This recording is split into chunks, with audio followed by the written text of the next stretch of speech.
Look at that plant. I want you to know that everything was grown in my garden.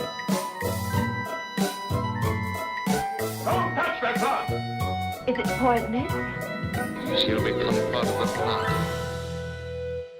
Hi, everyone. Welcome to Flower Power Garden Hour. I'm your host, Marlene, and today, we are going to talk about exclusively peaches and nectarines. And with me is an expert in all things fruit trees, is Ed Laivo. And some of you might have heard him, and you may follow him on his Instagram, which I think is pretty awesome handle, which is Edible Solutions. And I've heard his name in the industry for a very long time. And I saw one of his videos talking about peaches and nectarines and the best ones. And I'm like, oh, I know this guy has 45 plus years of expertise in the field. I need him on the podcast. And he said, yes. So here he is. Thanks for being on. My pleasure. Yeah. So as usual, usually when I have, people ask, oh, why do you do the podcast? I'm like, so I could learn things. So I usually get guests on that I learn from.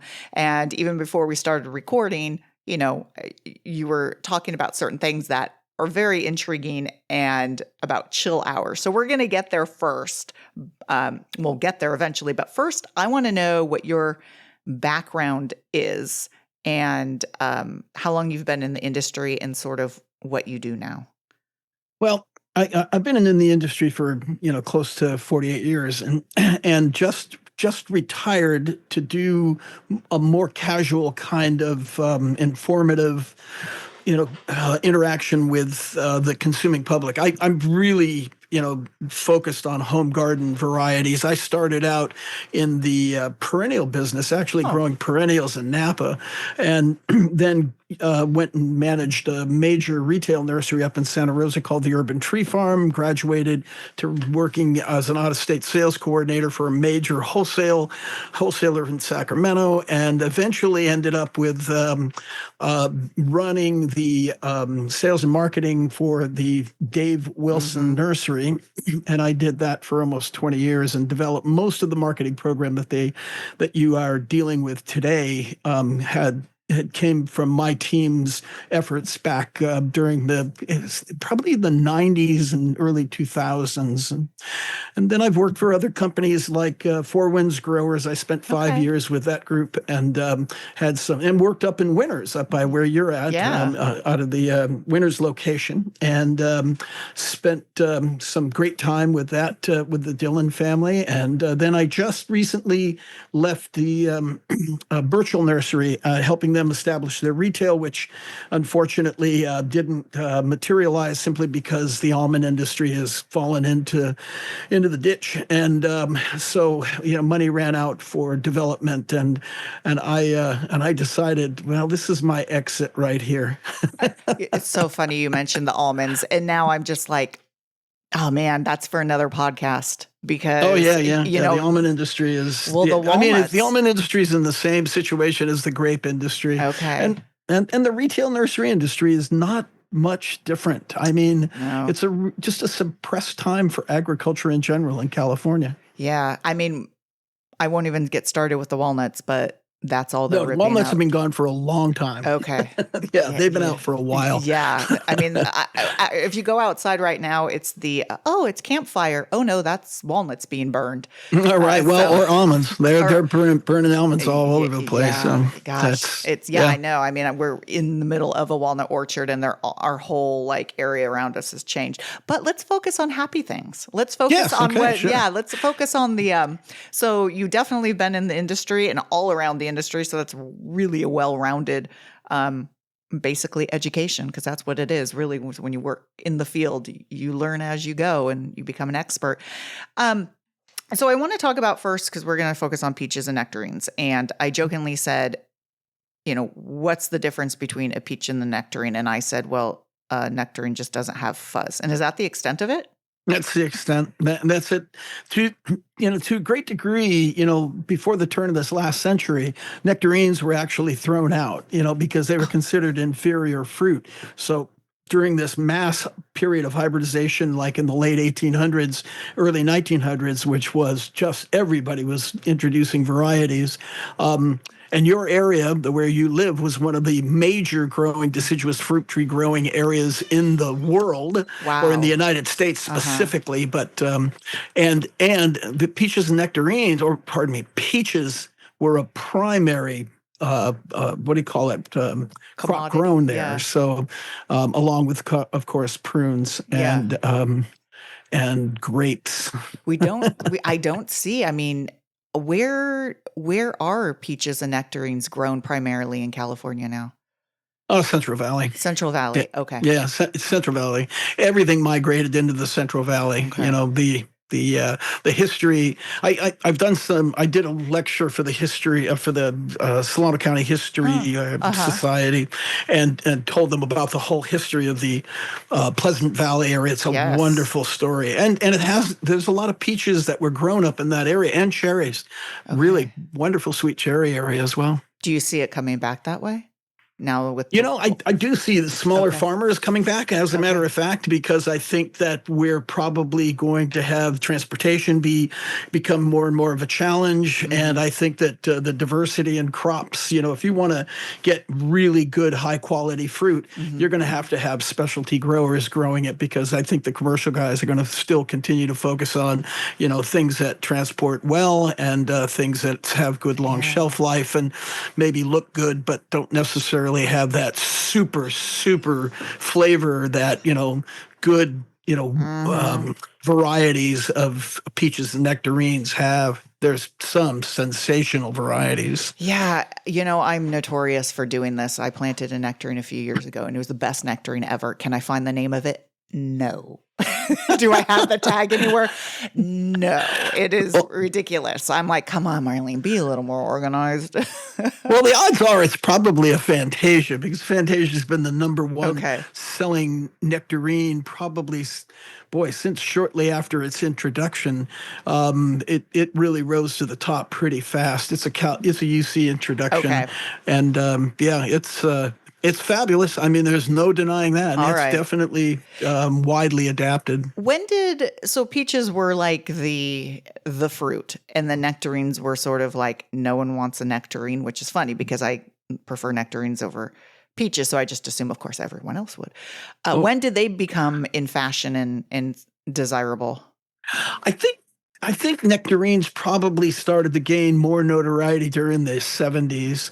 That late? I think that's when we started to see more varieties coming in. I mean, when I first started in retail in the 70s, I could tell you that there were probably 2, maybe 3 varieties, period, of nectarines that we had available to sell. And they were white and yellow.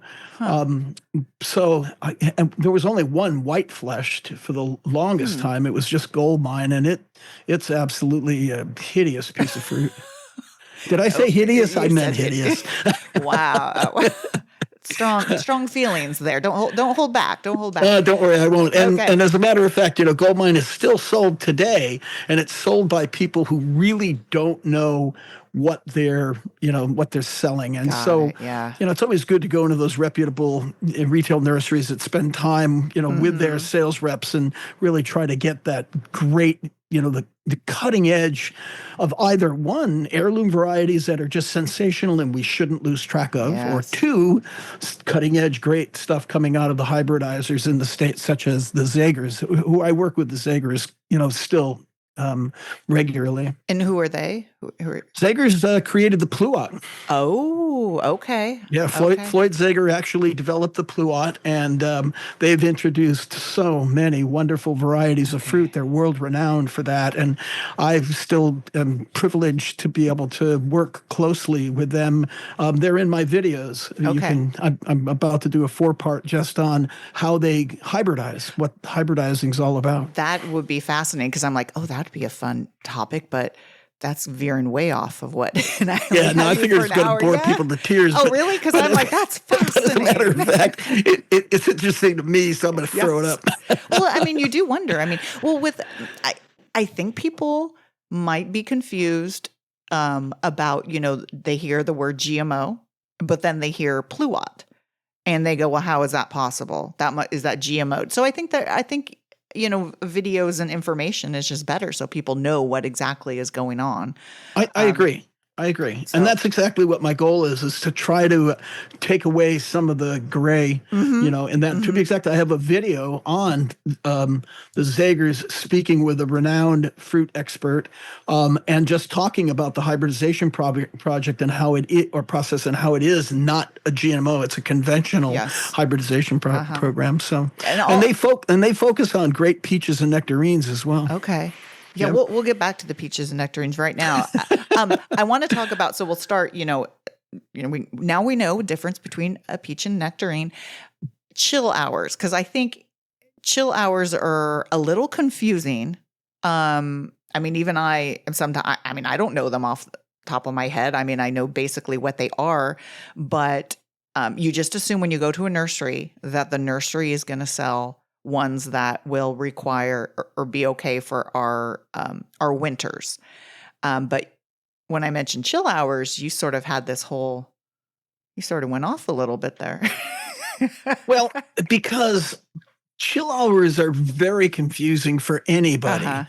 Okay. I mean, even the people who use chill hours, the professional people who use chill hours, I think still benefit from having years of field experience to be able to take and make an assessment as to whether or not the chilling on a particular year is going to be the sole reason that a fruit is going to have a good set or not. Okay. So I liken more to a simpler kind of evaluation for the home garden, and that is, you want to talk to your local nursery, you want to talk to your, a farmer's market, you want to talk to, a grower, and you want to talk to them and find out those varieties that you love, and ask them how well they do there. The better way is to identify the varieties with somebody who knows what the history of their performance is in your particular area. Okay. And so we find that chill, if you start with chill, what you end up with is when they're hybridizing and they get a variety, they go, okay, the parents of this variety do well here and here and here, so that we can assume that the chill requirement is this. So that's what we're putting down in the book. Okay. So then you get it out into the industry, and all of a sudden now is setting well in San Diego, and you go, uh-oh. Man, that's a low chill. Yes. So we have to take and change the description, because the physiological adaptation of that plant is actually allowing it to grow in places that the parent plants weren't able to grow in. Is that too technical? No, that's great. I was going to even go a step back further and just explain that chill is the accumulative hours that the plant is experiencing under a certain degree. Yeah. Degree hours under 40 degrees. Okay. Yeah, So, and the problem is that there's also the other side of that. And so in this year is a perfect example of it. And so that would be this. Your collective hours below, but if you go above, let's say 55 to 60, you lose hours. Now you have to subtract hours out. oh my. Yeah, oh my. You're making me do math. I'm telling you, it's not for the faint of heart. Yeah. But you're saying if you see a plant and it's labeled with a certain chill hours, that's not necessarily true, because they're getting that off of the two parents. And of course, when you hybridize, you're breeding for different genetics, and maybe this one is completely different. And so it's sort of gone without testing. Or yeah. Well, if we tested every new variety that came on just for chill, you would take a process that's already to get a variety from. What I'm going to produce here is these videos that show where the hybridization process starts, and if you take it from there, it's literally 10 to 15 years before that initial cross will even have potential to become marketable. And in that 15 years, you're just looking to see that it's, that it doesn't get diseases, that it sizes well, that it, has great flavor, and you're doing all these other things. It's almost impossible to determine, the expanse of a particular variety's adaptation, believe it or not, in that 15-year period. I mean, Okay. it's sometimes you can assume if the parents suggest it's a high chill variety that's been doing well in zones 5, like say in the Colorado up in the what do you call it? Oh gosh, I can't think of what it's called now, but up in the fruit growing areas of there in Idaho and Do they call it the banana belt or? no, it's actually called the Shelf. Oh, Up in the okay. Shelf. The Shelf. And Okay. up around Grand Junction. Okay. So when you're talking about these really, really cold regions, if you know parent varieties already do well there, then you can assume, well, this one's going to do well there. But I can't tell you how many times we were wrong. Yeah. Well, what are you going to do? Oh, I will give you my personal experience with in my last property. I had this apricot and it just grew huge and I never got fruit. And I mean, it grew to be a monster. And I'm like, that's bizarre. It's not rootstock. I'm like, well, I'm going to chop it down really hard one year and see. And nothing and nothing. And finally I ripped it out. And then we have a small orchard at work. And I'm like, there's no fruit setting. I think that's the same one. I was talking to Don Shore and he's like, yes, back in the day, the nurseries or the breeders really touted this one apricot, but it's not getting the chill hours, it turns out. Yeah, and then he said, yeah, no. let's just see what happens this year. And sure enough, last year when it was a really cold winter, the dang thing flowered and set some fruit. So, I mean, I did look at it and say, you're coming out because, so there are some instances where I guess maybe it's like this brand new variety or it's great and it just then falls flat or it just doesn't do well. Yeah, and I'll tell you, I mean, the apricots are a real kind of a real weird fish. Oh, okay. Because the Blenheim apricot is probably the most renowned apricot there is. It's the Royal Blenheim. And it's funny because if I take and go down to Southern California, there'll be people in Los Angeles Basin up around Santa Barbara that will swear that they have Blenheim apricots. And I can say, wait a minute, that's a high chill variety that came out of England. You know, I mean, it really requires too much chill. But what we found in exploring and researching, we found that, you know, in fact, they did have Blenheim apricots. And what we found was that those Blenheim apricots had been in the ground without fruit for like 5, 6, 7 years. And then all of a sudden, one year, they just started producing. And they've produced ever since. So what we kind of gleaned off of that is that there's probably for some varieties of fruit, there's probably a physiological adaptation process that the fruit is able to take and go through to be able to take and, you know, of course, bear fruit in a location that typically would not be, you know, wouldn't be suited for.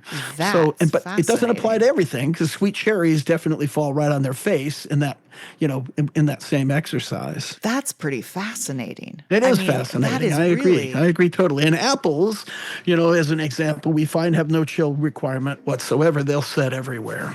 Apples will? Yeah. Apples, you know, when Fuji apple first came to the United States, it was considered to be 1,200 hours chill. You know, we can get Fuji apples to, you know, set at UC Irvine. We've got video of my dear friend Tom Spellman, who did, you know, lots of apple work down there. I pretty much had made the notion that that I don't believe apples require chill. And sure enough, we were able to prove that at UC Irvine. So why don't we grow them here? Is the heat then too much? Or? Yeah, the heat. It's too dry. Too dry. You know, the apples really like that high humidity. They get sunburned so easily. Yeah. And, you know, there's been plenty of people that have tried to grow apples here. And, of course, you know, we can't ever forget that, you know, we've got that wonderful Gravenstein apple growing region up by Guerneville. Yes. So, you know, and they grow sensational apples up there. But it's also a specific variety that is really adapted. The Gravenstein just has found a home, you know, up in that region. Wow, I'm learning so much. The apricot thing still, actually the apples don't need a chill thing. That's mind blowing, but I gave up on apples a long time ago because of the codling moth. Oh yeah, and fire blight too. Both codling moth and fire blight are big problems here. Yes. Okay, so now that we I mean, this is fun stuff. I mean, this is fascinating. Okay, Sorry. so no, this is what I like. This is, I mean, I have new respect for apricots now. I'm like, wow, they could adapt so well. Okay, Yeah, and there's a variety of apricots right now that are killer. Some newer varieties that are just killer. And I've done a couple of videos on apricots. So one of the things that we do, or that I do, is I'm really trying to appeal to the 25 to 40-year-old audience. I don't want to be in front of the camera as much as I can possibly be, but I do have lots of friends and colleagues that are willing to work with me that are in that age group that have been, either worked for me or with me or know of me, and I communicate with them, and they're great. They're full of energy and they're full of love for fruit.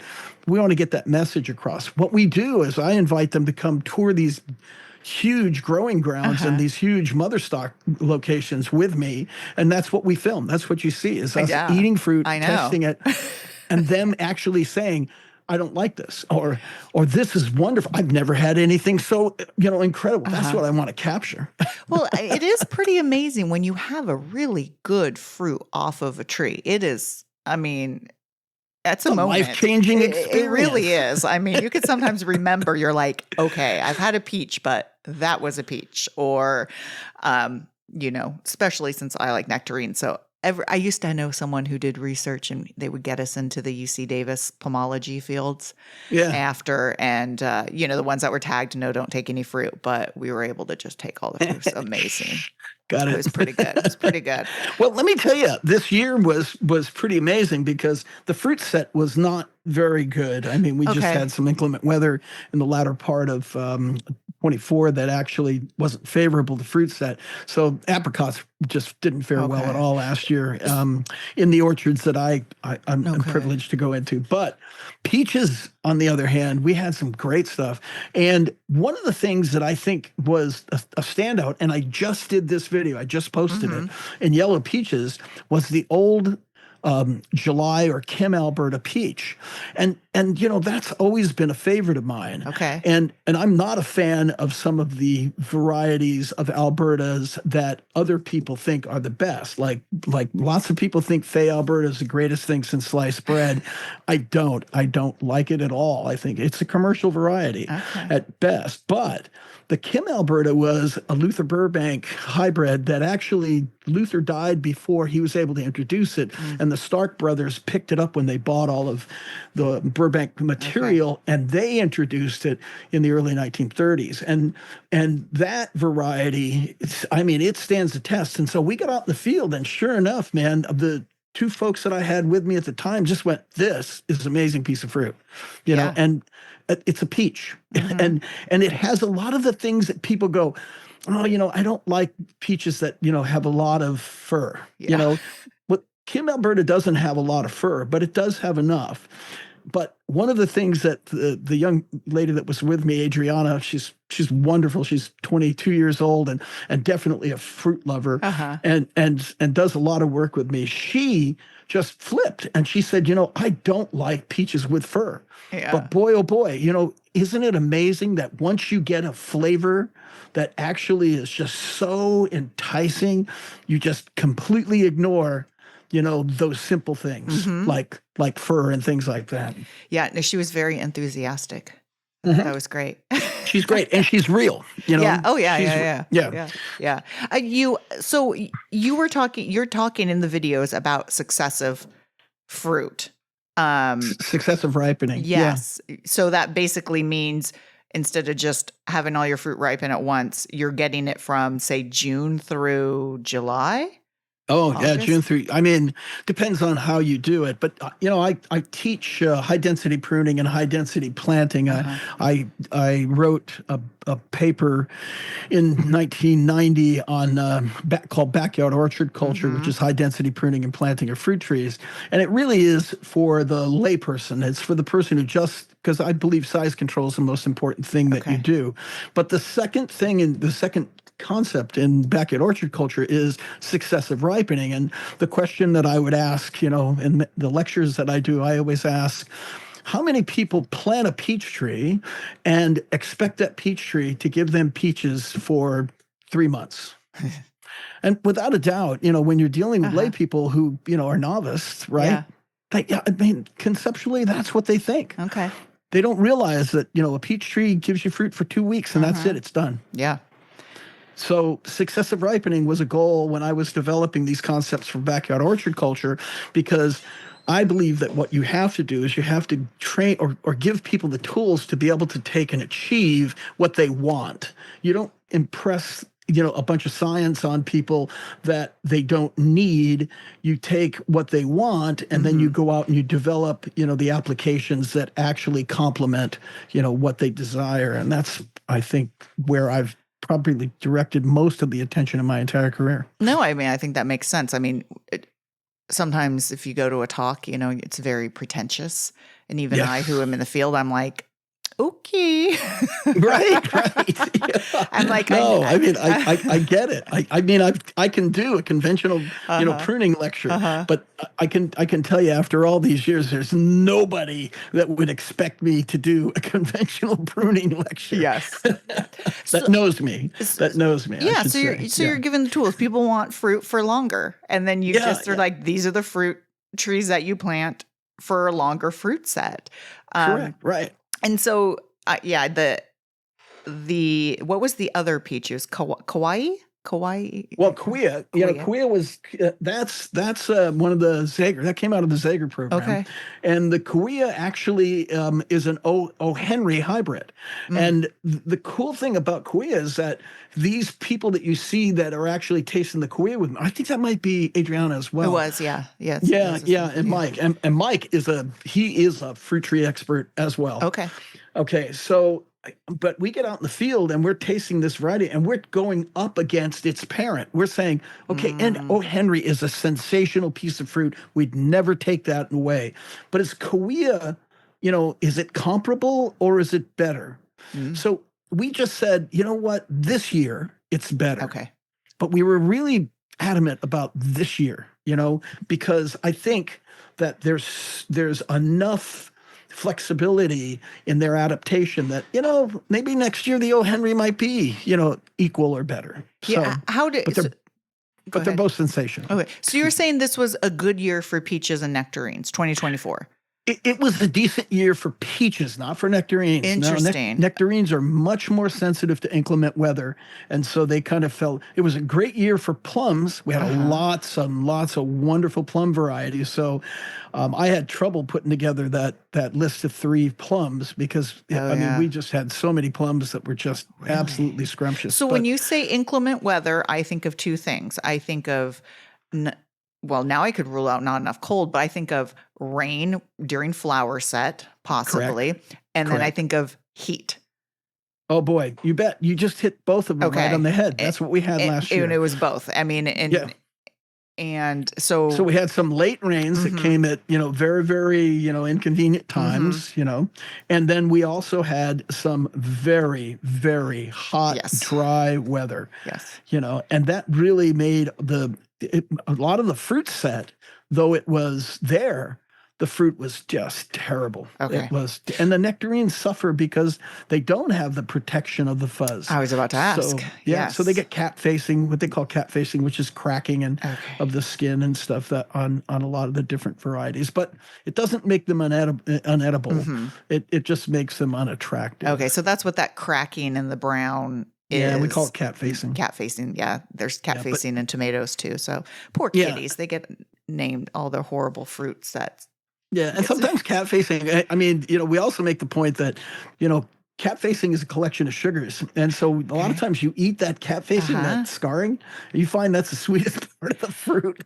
Okay, so now you got me intrigued there. So, because a lot of people ask, why is my fruit not sweet? But so the cat facing is sort of, the plant's pumping, pulling up water, pumping sugars to the fruit. To tell you the truth, I can't tell you exactly what the physiology is behind the callousing and the cracking. Okay. And I don't know if I've ever had an explanation that I've been satisfied with. So I really wouldn't even delve to try to go into that. But I can tell you this, that it's not water. It's really a reaction of the physiology of the plant to this, whatever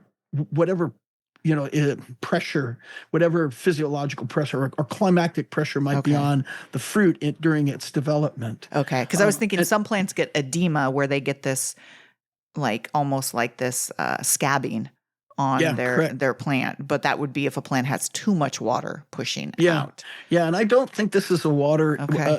Typically, it's not a water issue. And I mean, somebody could convince me otherwise in this case. Like I said, I've really never had what I consider to be a satisfactory explanation on cat facing. Some varieties, like for instance, oh gosh, no, all of a sudden I just drew a blank, and I don't mean to draw a blank, Oh. but it's the Snow Queen Nectarine. Okay. The Snow Queen Nectarine, it's considered one of the top nectarines to this day, white nectarine. Mm-hmm. But I can assure you, it cat faces all the time, and anybody who has it knows it. But it falls into that category of Adriana's tolerance of fuzz on that Yes. wonderful Kim Alberta Uh-huh. peach. Once you've got this idea that this is a flavor that you cannot get anywhere else, all of a sudden any of the abnormalities that you may very well have found distasteful before kind of go right in the can. Yeah. Okay. Yeah. I mean, it's still edible. Like you were saying, it's even sweeter in that area. Oh It's yeah. just- The Europeans don't care about any of that. All they care Yes. about is flavor. Yes. Yeah. So when you go to Europe, that's what you Mhm. get. You get flavorful fruit that doesn't necessarily look like it's edible. No, I know. It's hard. It is sometimes hard to get over that. But when, like you said, once you taste it, usually then you're like, okay. Because if the inside's good, if the outside just looks funny, but if you aren't biting into I think a lot of people think probably with the cat facing, you might bite into it and it might be soft and mushy or something. Or But- distasteful. Yeah, no, Yeah. of course. Mhm. Yeah, I think Yeah. you just have to experiment. You have to kind of have to put your, what do they call it? Put your big boy pants Yeah. on. So what is your overall favorite peach? What's Like- my overall favorite Yes. peach?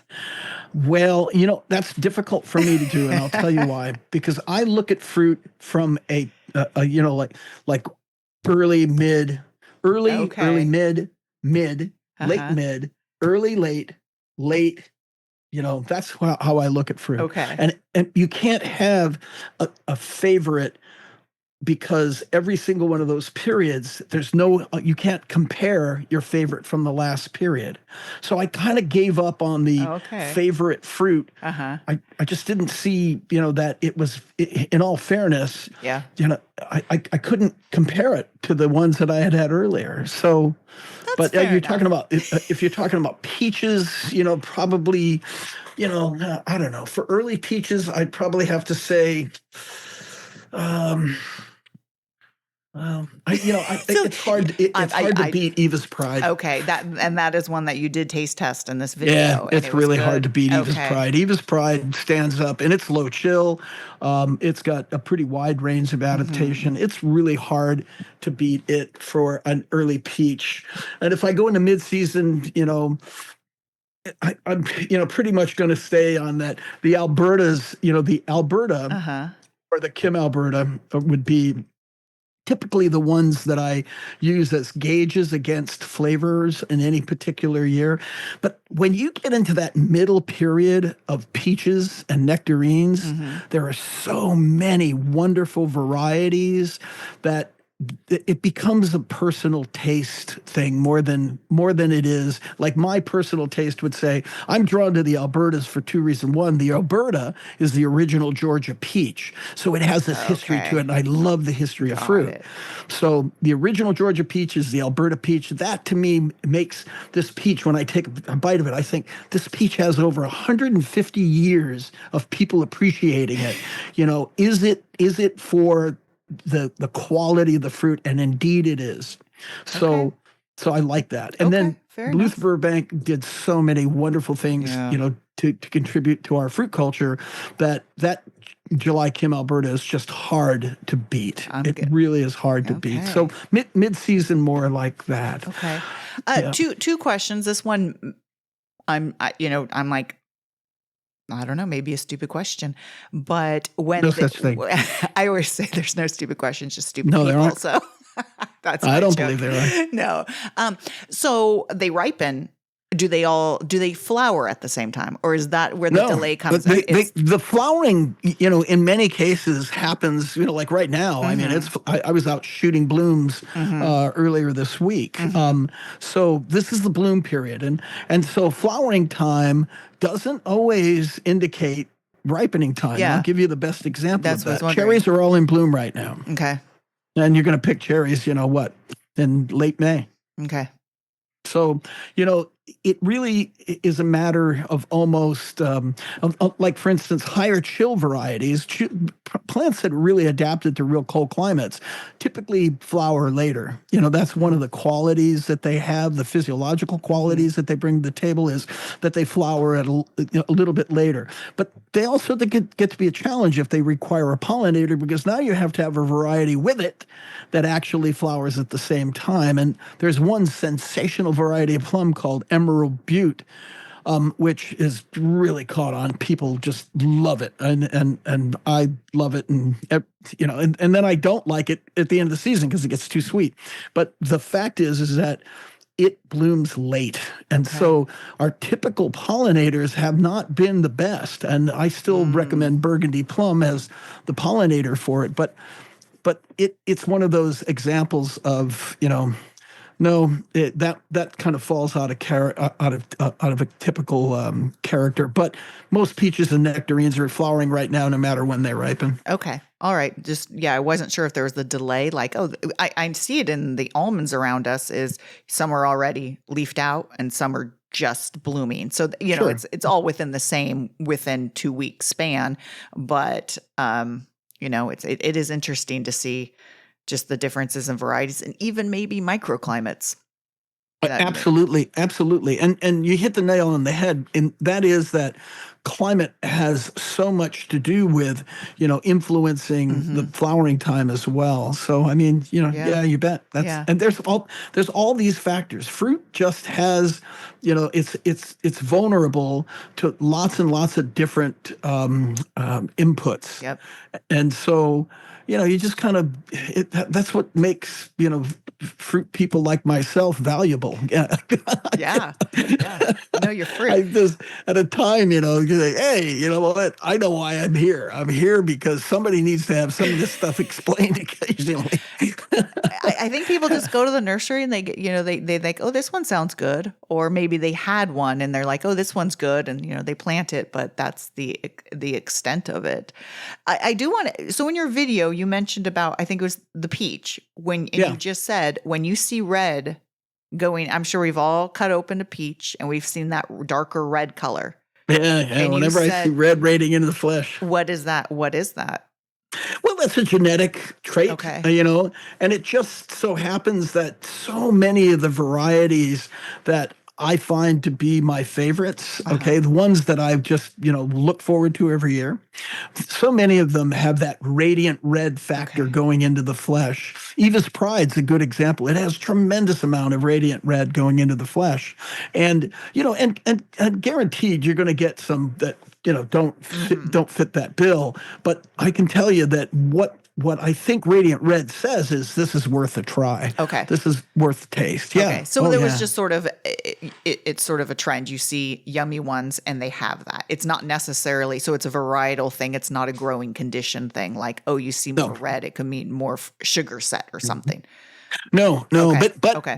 I find that the acid sugar balance on Radiant Red varieties, you don't find too many subacid with a lot of Radiant Red in them, but the acid sugar balance and the more complex peaches and nectarines tend to be coming back into favor. We went through a long period of subacid being, the big deal, and everybody wanted subacid whites and subacid yellows, and there's some of them that are sensational. There's a number that are sensational, but they're also boring. Did I say boring? Yeah, I meant boring.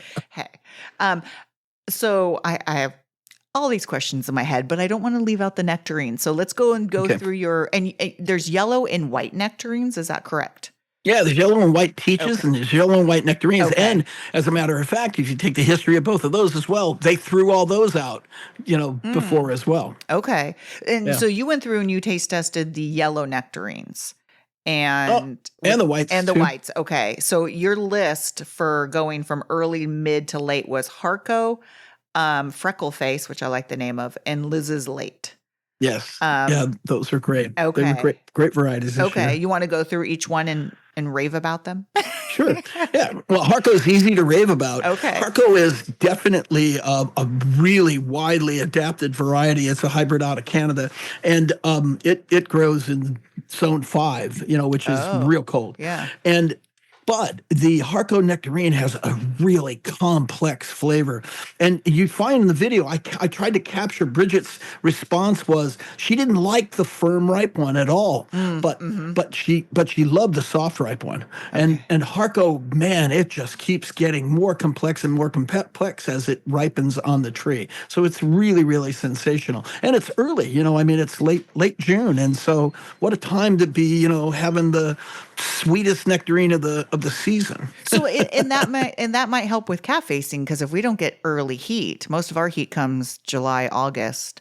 Yeah, good point. So Well, it's an excellent point. And that point really applies also to other areas in the country where it grows well, USDA zones that are more cooler in the spring and don't get that heat. And here you go, to your point, they still ripens well. Okay, so that's a good, yeah. I mean, if you can't stand that look and you're worried about it, then that might be a good one. Now, Freckleface, you sort of really sold me on. I don't know if I just really like the name or if it's as good as you guys were making it sound. It's better, but actually, the Freckleface has a long history.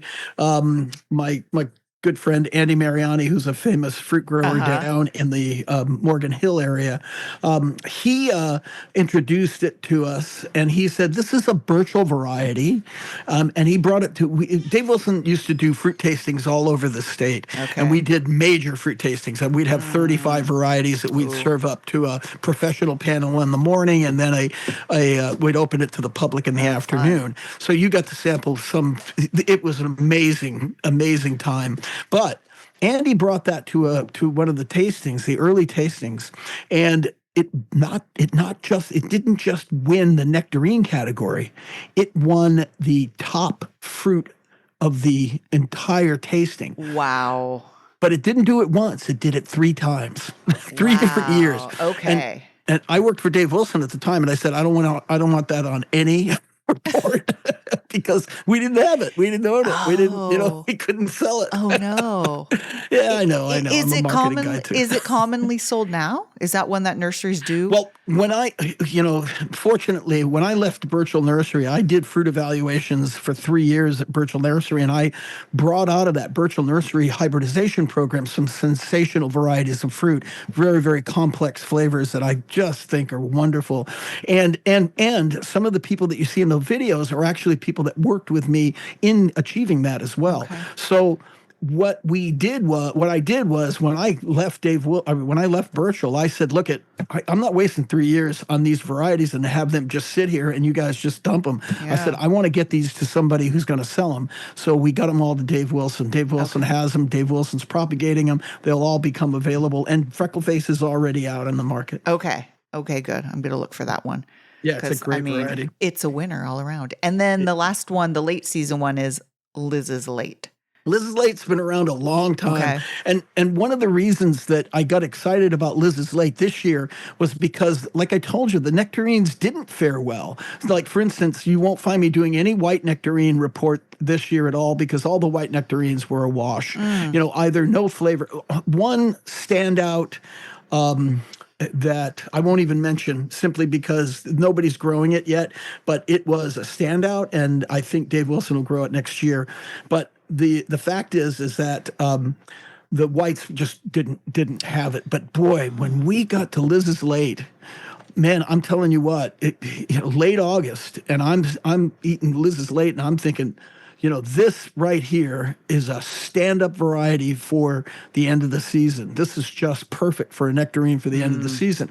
And so when I was evaluating my notes, I went, oh my gosh, yeah, that Liz's Late was just too much to ignore. So I pulled that into the evaluation. So why do you think the whites weren't as They hate the heat. They hate it even more. They So hate it's the something heat. about Yeah, okay. they didn't like the heat at all. Okay. And the orchards I'm in are budwood orchards, so they're orchards that are used primarily for propagation. Okay. And so there's literally hundreds of varieties of fruit in these orchards that I have the privilege to go through. And in these orchards, they're close. They're not really that far apart, and they're not really farmed meticulously. Okay. So there's a lot of shading going on too. So the big problem this year was the low humidity. I mean, we just had these really, really, really hot days, but it came along with very, very low humidity. And fruit trees need to have at least some humidity. And the apples are a good example of why we don't grow them here, is because our humidity typically is too low. Yeah. Yeah. So I think that's a big question is people, may get fruit and then they're like, it's not sweet. And that's probably or it didn't size well this year. Yes. It didn't size well, or it just it didn't have any flavor. Yeah. I mean, and even some of the white peaches didn't fare well. I have to admit. Okay. One of my favorites is Arctic Supreme, and I brought 2 colleagues out to taste the Arctic Supreme, and we did a video on it. I won't post the video because it was just atrocious. We really didn't like any of the fruit at all, including myself. Wow. And I think they were over irrigating that field for some reason, and I think it was because of the heat, and that might have had an effect on washing the flavor of that. But Arctic Supreme is typically a wonderful white peach because it has an acid sugar balance to it. So it really is a complex flavored fruit. Okay. Now I'm just really hungry now. Now I'm just I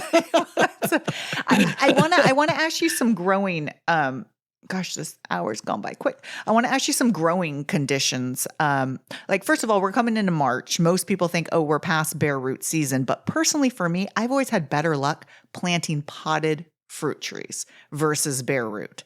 I have sort of my theories, but it's not too late to plant fruit trees. And then the other thing is it too late if someone hasn't pruned theirs? Would you let them go through? Or when would you say, yes, prune now versus before they were budding out? I don't know. Well, I can tell you, my pruning conceptually is a whole other podcast. Yeah, I know. I was just throwing that one at you. But I can tell you this: I'm a summer pruner. Okay. I do almost all size control. I go at it from a size control conviction, where I'm not going to let my trees get any taller than I stand with my hands extended above my head. So that's how tall all my fruit trees are, and that's my conviction is to achieve that. And the backyard orchard culture process that I lecture on is the way you do that, and it's mostly summer pruning. Okay. So people just should not allow fruit trees to get big. There's no reason for it. Yeah, well, I'll tell you the reason for it is you have an orchard at work, and it's only really you. No, so I haven't pruned these things in forever, and then this year I'm looking at it and I'm like, oh, you guys. So we did we planted them and did the initial, chop down, get the 4-branch scaffolding going low down, and then year after year I had a pruning workshop, but I wasn't going to have volunteers on a ladder for all these, so I'm eyeing them, and I'm definitely doing summer pruning to chop them down. But I mean, it's correct that. There's no need for a tree to be tall if you're vigilant, or if you ignore your fruit trees like I do, then they do get tall. Well, I think that that's part of what I'm trying to impress on people is that, one of the things that I'm against is rootstocks for size control. Okay. So, and I started that campaign in I first started lecturing on it probably around 1981, 82, because I just was fed up with people coming in and buying a fruit tree because it said semi-dwarf on it. And I knew conceptually what they thought that meant was low maintenance. Or they think it's one of the genetic dwarf. They see those genetic dwarfs and they're like, it's going to stay small. Actually, I think I'll take it one step further. And I've actually done some studies on this. So what they think is that it grows just as tall as they want it to grow and stops. Oh. I mean, that's the dream, right? If we can mind control. Of course. Yeah, and semi-dwarf suggests that dream Yeah. could come true. Yeah. So are you pushing more for, they do root stocks, of course, for disease resistance. So how do you feel about most of these plants being able to grow on their own roots? No, I don't. I'm You not. don't? Okay. On their own root is definitely not. Okay. I mean, except for pomegranates and figs, Yeah. maybe something Yeah, like yeah, that. yeah. Okay. But no, not stone Okay. fruit or pome fruit. Okay. But I can tell you this, that I gave up root. I know rootstocks really well, and I've spent years and years trying to develop marketing for rootstocks, and I've given up. And I've given up simply because there just aren't enough growers out there with enough inventory to be able to take and satisfy the rootstock demand that we could create for the consumer. So really, what I decided about 20 years ago was, I'm going to go at it a different way. I'm going to look at, how do you recommend to people planting techniques that will accommodate any rootstock. So if you mix like poor draining soil and then elevated planting so that you create a buffer zone of oxygen available whenever the ground gets wet in the wintertime, and then you mix that with pruning so that you keep the tree down at a reasonable size, now you've adapted that to the location that you have to work with, rather than trying to go out and go on this tangent to find, the latest maxima rootstock, or, the latest, whatever. Okay. So speaking of, the rootstock and disease resistant, most people are familiar with peach leaf curl for their nectarines and peaches. And what are some of the are there other major diseases besides just sort of your generic, like, pathogens that take hold of, I don't know, like, they're not hit by Phytophthora or Pythium or anything like that? Oh, yeah. No, Phytophthora are number one killer. Is it really? trees. Okay. So it is Phytophthora. It goes Phytophthora, and then a disease called Pseudomonas syringae, which is bacterial canker. Okay. And so those two diseases are typically exacerbated by poor draining soils, or planting and not accommodating the plant to be able to tolerate a wet winter. Okay. I mean, like most plants that die, I tell people it's just poor drainage. It is water. It's always a water poor drainage, issue. And the problem with fruit trees is that they can go an entire wintertime with an excessive amount of rain, and then stay with their root immersed for, if the ground perks, let's say with the second rainstorm in maybe December, early January, and then stays saturated because we have continual rain, let's say up until mid-March. Just imagine that by going home and do the test. Put your head in a bathtub full of water, and then pull it out after 3 months and see how you are. The idea of oxygen, not being available to that root kills them.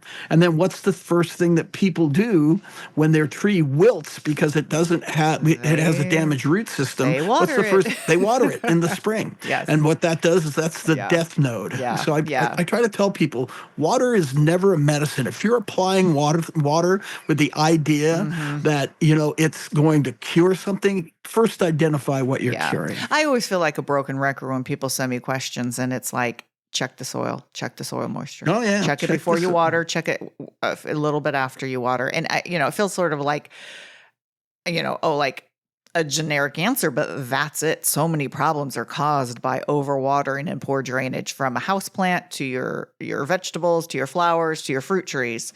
So okay. I didn't know Phytophthora was the number one.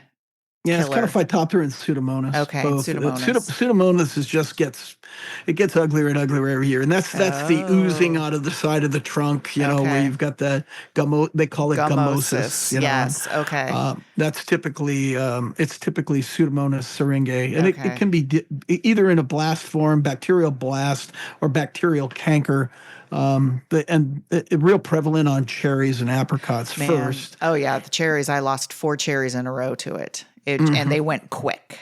Yeah, people do it. And yeah. see, here's the thing. An elevated planting, stress is huge. So an elevated planting, getting a portion of that root system established above the soil line allows you like a snorkel during the wintertime. So if the ground gets saturated and stays saturated for a long extended period of time during the winter, that a portion of that root zone staying above the soil line actually acts as a snorkel and provides oxygen to those roots that are inundated with moisture. Okay, that's good to know. I mean, yeah, it's. I think people do the opposite. I think they bury too deep. They disturb the soil underneath and they plant it, and then it settles, and then you have soil up against the trunk, which. Yeah, no, that's not good. Then you get Not good. cholera. Yes, so many diseases. So it's not too late to plant now. No, not. Yeah. Well, you kind of identified that. Container plants are actually for the convenience of the retail customers. They're there for when you're ready to plant. So the advantages of bare root are, there's a little bit of cost saving there, and then also the variety, the selection is never going to be better than it is right when the crop is delivered. Exactly. During the wintertime. So that's when you're going to have your biggest selection. Yeah, but it's not to say you have to only plant these fruit trees as bare root. I think that's what some people that's in there. Yeah. No, and I'm into smaller caliper trees too. Like a lot of people like to get that 5/8 inch, 3/4 inch tree. I can't stand that size. And most of the tests that I've done in the last, say, probably 7 years. I did a bunch at Birchall and at Four Winds. And one of the things that I've really identified is that those smaller trees, they grow up and adapt so much quicker than those larger bare root do. I'm not a big fan of the larger bare root anymore. Okay. And I mean, that goes for any plant too. Yeah, I think, they've done studies where you take a 4-inch plant and like a 5-gallon, and the 4-inch plant will catch up to a 5-gallon size. Sure. I always equate it to if you've lived in a house for 45 years, it's more difficult to uproot yourself than if you've lived in a house for 3 years. Yeah, no, that's a good, analogy. So it's like, who's going to adapt quicker? I like it. Yeah. So. And a lot of the industry tends to be going towards the potted tree, which is either in a 5x12 container or a 4x9 container, and that has a lot to do with transportation. It has a lot to do with downs. Bare root is expensive, and that's why your price of bare root trees have gone up so much, because it's a very labor intense crop, and so because it's so labor intense, the price just keeps getting to a point where it almost starts to make it not available to certain people, and that those certain people are the ones that might want it the most. Yeah, because I was wondering if it was the transport would, you could transport way more than a potted plant. So I wasn't sure if that outweighed the labor costs. It does, and it's still, and that's great. It's a great observation on your point, and on your part, and it absolutely is true. You can get far more bare root trees on a truck than you can containers. Yeah. But as a matter of fact, there's going to be a balance to weigh against, and that is, if you take, let's say you take 50 acres of this year's crop against, like a couple of, let's say, I don't know, I'm not even sure the greenhouse dimensions, but let's just say it amounts to, 1,000 feet or 2,000 feet or something like that. You got to weigh, they're going to, at a point, going to get forced to weigh the areas that you have to take and utilize and the amount of labor that it takes to grow the crop against the transportation that you're losing out on. Yeah. And that's coming to full, fruition right now. And a lot of my colleagues are brilliant at arguing in defense of the bare root, and I pretty much am on the side to say that I think it's going to have to change. And so I really encourage, all of the people that I, have contact with to really start to, play with the idea that these liner trees, these 4x9s and 5x12s are viable, product that we should be introducing the consuming public to, and actually letting them experience, what you've experienced already, Yeah, for some reason, I think it was my soils they were very, very heavy clay. And for some reason, just an actively growing tree in the drier season slightly, watered in, it established better than putting a bare root in there. And I think having standing water. Winter's got some heavy soils. Yes. And I mean, my theory was, I put a bare root in there. It wasn't great draining. And when all the little feeder roots came out first, they might have just been inundated and just died versus me controlling the water. And an actively growing tree is just, was able to establish a root system quicker. So no, you're right. You're absolutely right. So so it's not, bare root doesn't mean, oh, it's great. This is what you have to do. Before I ask you what you think how this season's going to go, just real quick, because you were talking about potted up. What do you think about those peat pots when a nursery has bare root left over and they put them in a peat pot, or that's how they're coming? I think that's fine. Okay. It's all right. Like, keep in mind that the peat pot doesn't, or the paper pot doesn't last that long. It's not a real good option for the growers. Yeah. And really, because if they don't sell it that season, the bottom is rotted out by the end of the season. And if they have to roll that product into the next year, it really starts to get to be pretty ugly, and it's not a good product. Yeah. So, but is it an advantage to the customer? Yes, it's real easy to remove those paper pots if you choose to remove them. I actually did videos with when I was with Birchall Nursery on how you actually plant. Like you take a claw hammer, hold your plant down really, really firmly in the pot, and just whack holes in the sides of those paper pots to ensure that the decomposition is accelerated, and then plant it, and then knock down once you get it planted in the ground, then take and knock off the rim of the pot, and they're fine. Okay, so basically break it down a bit to get it started. Correct. But I mean, it's a convenience for the nursery, because they take their bare root and they put it into a paper pot, and they can sell it to you immediately. Yeah. Whereas if they put it into a plastic container, they really can't sell it to you, because you're going to rip it out of that pot, and maybe the root system, that white feeder root, is developing, and it might be, compromised, and that may very well, and maybe there's not enough carbohydrates stored, because we didn't get, the chill at the early or the previous year or previous fall, and so it didn't go dormant hard enough. And let me tell you, no trees go dormant hard enough in California. Okay. This is California. We don't get a lot of, it's not like, you're growing trees in New Jersey. When the cold comes in here, it comes in gradually, and it really doesn't form a hard dormancy. And so we kind of are tolerant of the dormancies that we achieve here. Okay. Yeah, I mean, that's true. We complain about the cold, but let's be honest. I mean, it's not cold. This is California. I mean, you can love it, you can hate it. I love it. I love it. Yeah. And I don't necessarily care about anything other than what we're talking about. Relative to California, there ain't. I take my California hat off when I go lecture outside of the state. Oh, wow. Because there's no place like California. Yes. No. Yeah, I agree. I mean, I'm not moving anytime soon. No. How do you think this season's going to go for fruit overall? So far, I know the almonds, we're getting rain tomorrow, but probably not enough to knock off flowers. What are your thoughts? I mean, I know you can't predict the heat.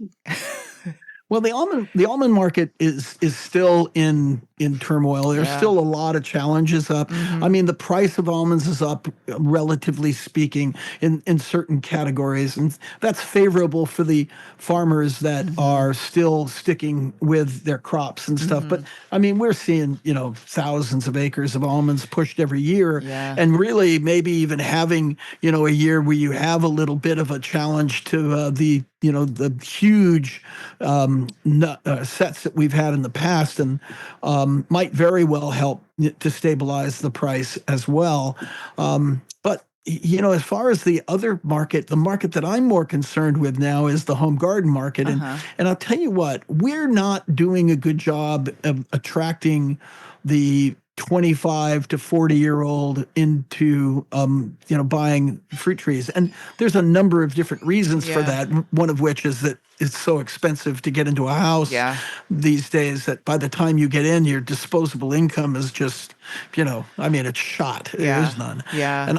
And I appreciate that. Do But I you? think also we haven't done a good job of influencing them through the fruit that we're selling in the grocery stores. I don't think it's inspiring at all. I think it stinks. No, and I think once they do taste a good fruit, whether that's they decide to go to the farmer's market and they taste it and they go, wow, this is what a fruit could taste like. But I think you're right. I think owning a home is probably the number one reason.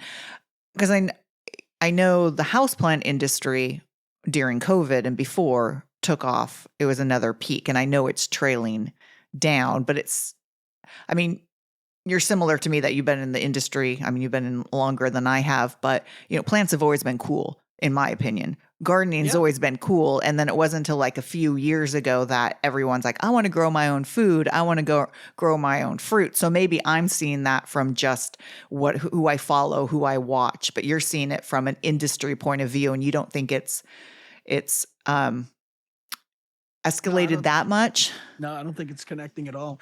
Okay. I think one of the messages that we need to start, sharing, especially in the farmers markets, you can't do it in the grocery store because you're not talking to anybody who has any power in the grocery store. The produce guy has a job, or woman has a job, and so we have to appreciate that their ability to influence what they get is none. They don't have any, but. In the farmer's market, we should be intolerant. I mean, literally intolerant of fruit that's labeled white peach, yellow peach, white, yellow, red plum, green plum. We should be intolerant of that. And we should refuse to grow, I believe, refuse to buy off of growers that refuse to put the names of the fruit on. And I'll tell you why. The reason is because if I find a variety of fruit that's sensational, I want to remember the variety and I want to remember the grower that I got it from at the farmer's market so I can return next year. Yeah. But on the same notion, if I get a really bad one, I want to say, I didn't like that variety so that they can get the idea that they should push it. But right now, what's happening is you buy a white peach, and you eat that white peach and it's no good, or you eat that yellow peach and it's no good, that variety name, white or yellow peach, represents the entire genre across the board. No matter what grower, they're influenced by that one person eating that one white peach that's terrible, yellow peach that's terrible, nectarine, plum, whatever, and they assign this is not something that is desirable to me. Why do you think they don't name them? Do you think they just... I think it's because they have too many varieties that they pick in their time slots that are no good, and they have to protect those time slots. Got it. Okay. And the fact of the matter is that protecting those time slots became something that the big commercial guys, probably were guilty of. We don't want to take and see the farmers markets go that way, because that's the environment where you go in and you pay a higher price because you expect a higher quality fruit. But if you're getting the same experience that you do in the grocery store, and consequently that same experience is associated with, the same variety name. Oh, I had that white peach or that yellow peach at the grocery store, and it was terrible, and it's terrible here. I'm never eating white peaches again.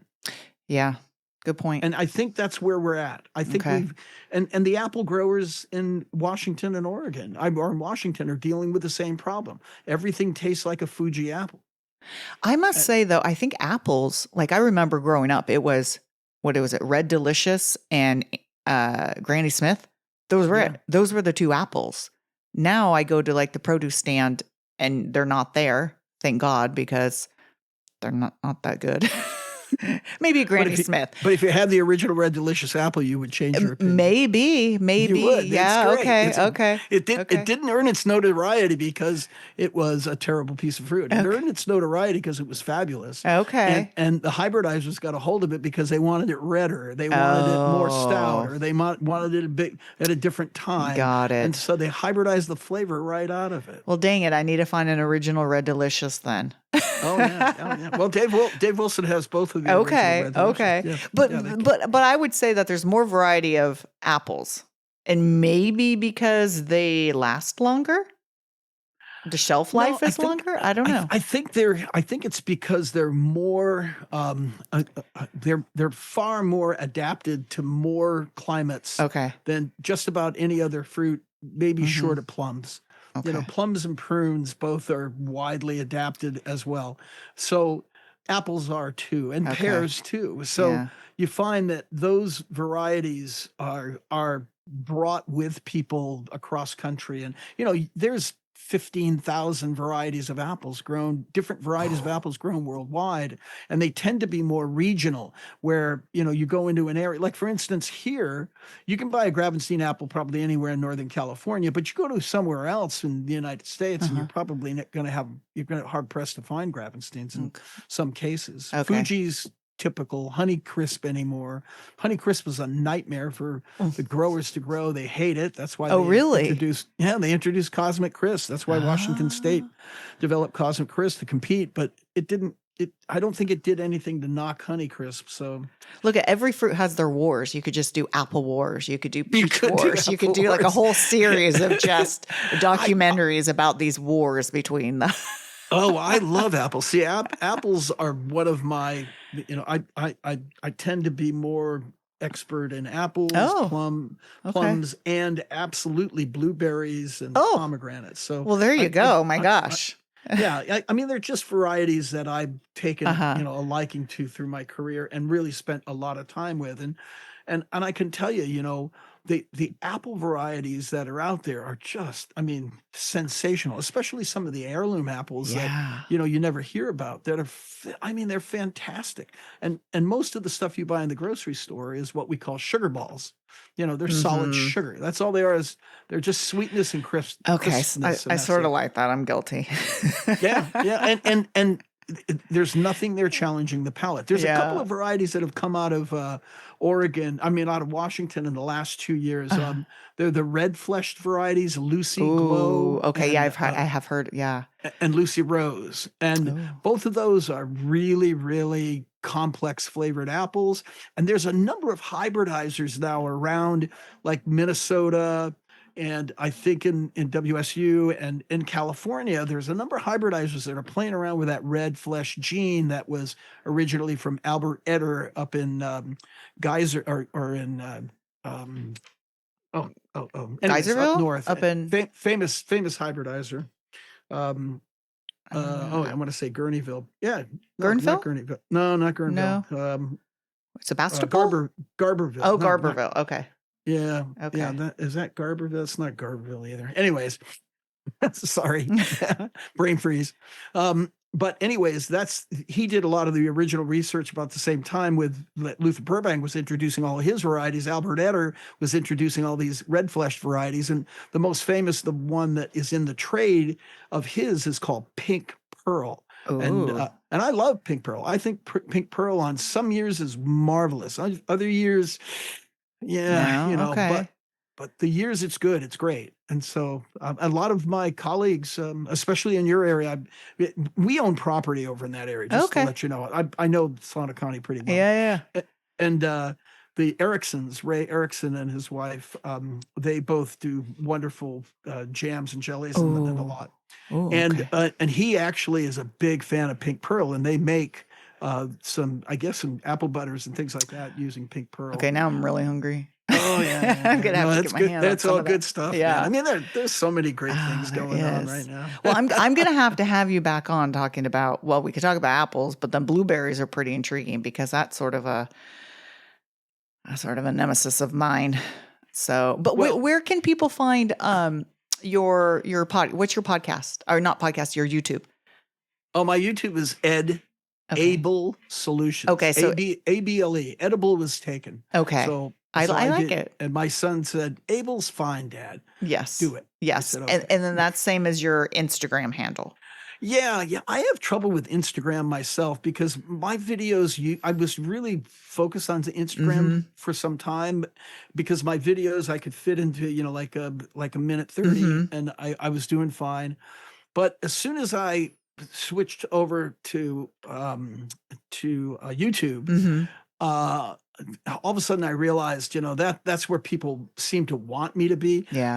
My friends and my family are all on Instagram, so I always get great compliments from them. I love them all. I think for information, people go to YouTube for just, quick tidbits. Yeah, It's Instagram. and I try to keep those videos short. Uh-huh. So, but I don't like again. Minute 30 was starting to get to be real tough. Yeah. You know, No. so I like to be in the 2 to 4 minute now. I think that's where I try to stay. That's why I Yeah. like the podcast, because you could just go indefinitely and just ask questions. YouTube, I have a hard time because I'm like, no, I didn't say that right. No, I didn't do that right. Yeah, no, I agree. I agree totally. And my dear friend Fred Hoffman Oh, agrees yeah. with you. Okay. Yes. Oh, yes. You know, He's been on. Fred and I go way Oh, way yes. back. No, great guy. It's- Yes. I need to get him back on, but he's got his own podcast now. So yeah. Him and Debbie do a great job. I know so. he's really good at putting them out. I'm like, Oh, oh, yeah. oh, Well, Fred is a professional broadcaster. I know. You know, I know. I mean, he's got as much, experience in the broadcast I know. industry as I have. In, Yes. You know, in the horticulture industry. Yes. No. Yeah. Definitely. He's a. And that's where we hooked up. It was over that. Oh, I'm sure. Yeah. I mean, everyone knows him. Everyone knows him from his, his radio programs and stuff. Yeah. Nobody knows me. No, no, I know your name's out there. Your name's out there. I think in the industry, possibly. It is. It's more in the industry. But yes, but yeah, I'm not a social media.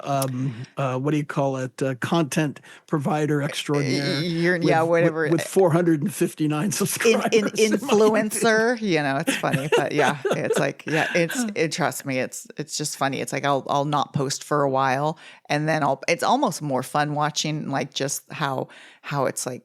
You don't post for a while, and you might as well have just been pushed off the earth because right. Oh no, and I've been warned by a lot of good friends. Uh-huh. I have some. I did TV. I wrote for Gardening by the Yard. For years and worked with Paul James and Stephanie Locher, who's still a dear friend. And I get advice from some of those people that I worked with in television for years, and I appreciate it. I mean, I love it, because I value their input. Mm-hmm. But a lot of what they tell me has more to do with trying to make something of it. Yeah, and I'm not there. I'm more into. Yeah, I like this video. I like the way this came out. This is kind of cool. It feels good to me. That's it. You have to. Yeah, you have to. You have to enjoy what you're doing. Anytime I start going, okay, I'm going to do this and that, and I don't get a good feeling about it, I go, okay, that's probably not for me. Not to say it won't come back and I'll be like, oh, I should do YouTube. But it's just not, I like live TV. I like doing podcasts, but it's just something about being in charge of my own recording of myself. It's like I'm my worst critic. So I'm like, no, I could add more. So I share that. I am my worst critic as well. I mean, I do voiceovers, and I could cut my throat. Oh no! I will say that is funny. When I was listening to your videos, I'm like, "Dang, he has a good radio voice." I'm like, so when you mentioned Fred, I was like, "Well, Fred's got a good radio voice," but I'm like, "Huh." Well, Fred and I took Fred national. Okay. In the late 90s, I took him national because I was doing national radio programs all over the country. Got I was it. traveling and lecturing. Okay. And I said, these radio programs, I need a spokesperson. So I would write the script, and then I'd give it to Fred, and then Fred would edit it, and then go ahead and do the program. And we would pay him to put the message together. So it was a great collaboration. Yeah. We worked really well together. It's amazing. This area has just a wealth of knowledge. I mean, between the university and just all the growers, and I mean, oh yeah. I mean, the so area much. you're in right now is fascinating. I mean, it doesn't get the attention it deserves. What part of Winters do you live in? Between Davis and Winters. So off of Poudre. I'm telling everyone where I live, off of Poudre Creek. Oh, sorry. No, it's okay. I didn't think about that. Most people, if people really want to find where I live, they can find out where I live. I mean, well, you do. You have a number of different fruit growers right around in your area. Oh, yeah. I'm trying to remember her name. She's a Japanese woman. I don't know. Oh, gosh, she's right there. Really? Yeah, she's fantastic. Well, the history of this land is quite interesting. I mean, Well, we could go off on that, oh, but you bet you could. I mean, like I said, I've done lectures uh-huh. for the what do you call it? The Solano County Uh-huh. Historical Yes. Society, Yes. and to try to fill them in on lectures. I'll give Uh-huh. you. We're talking peaches. So the number one standard rootstock for peaches in California still is the Lovell peach. Okay, Uh-huh. well, Lovell peach was discovered right there in Pleasant Valley. Oh, And wow. at one time, the Lovell peach was the number one canning peach in California. Okay. So now it's a rootstock. Now it's a rootstock. Oh. But the peach still tastes great. I Okay, mean, yeah. just nobody knows that. Yeah. Except if their variety died out and they have a peach tree in their yard and they say, it's a cling. It's early. I really don't know. I thought it was this, but it turned out it wasn't. I usually say, well, more than likely you got Lovell peach and lost this, you Oh. lost the right variety years ago. Yeah. Yeah. And Lovell's great. And the other one is called John Muir, or Muir. It's not John Muir, it's Muir. And the Muir peach was actually discovered right over there in Dixon and then brought over into Pleasant Valley and distributed out of Pleasant Valley. It was the number 2, and it's peach leaf curl immune. Ooh. Yeah. That's the interesting. Muir peach is another one of those. I brought that in simply, doing the history stuff that I do. I discovered these different things and then brought them into Dave Wilson when I worked there, so that we could, promote some of these qualities because 100 years ago they were number 1. Yeah. And today. And I didn't realize that the Pleasant Valley area had that many stone fruits growing in it. I mean, at one time, the early fruit growing region, it's called the early fruit growing region. The entire, all the Mix Canyon, Gates Canyon, all that. Yes. Those are all sweet cherries. Wow.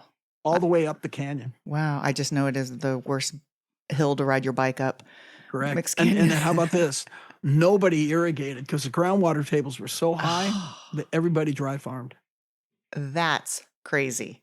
Isn't that crazy? That's crazy. That alone just shows you. The Wilskills brought in pumps to pump out of Pewter Creek, and they had so much trouble controlling the water that they decided it was a ridiculous notion, and they abandoned the pumps. Wow, what a difference! I mean, that area is just bone dry. It's a fascinating area. And are you familiar where the Wolfskills? Four Winds growers were? Oh, where they were, or is that the one along 128? Did they move? Well, no, they're off 128, right? Yes. Right on Pewter Creek. Yep. Yeah. Beautiful spot.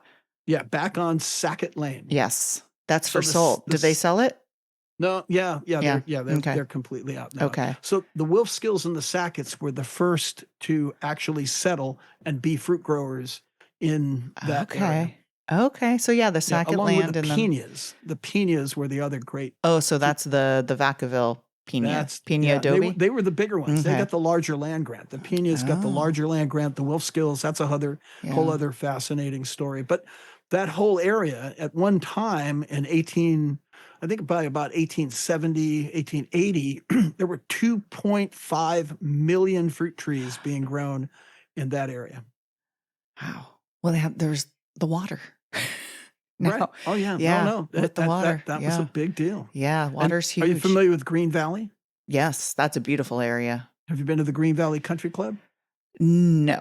I'm not a country club type of gal. That's okay. I'll just give you a little. I'll give you a little on that. The Green Valley Country Club is the home of, at one time, was the largest sweet cherry grower in the United States.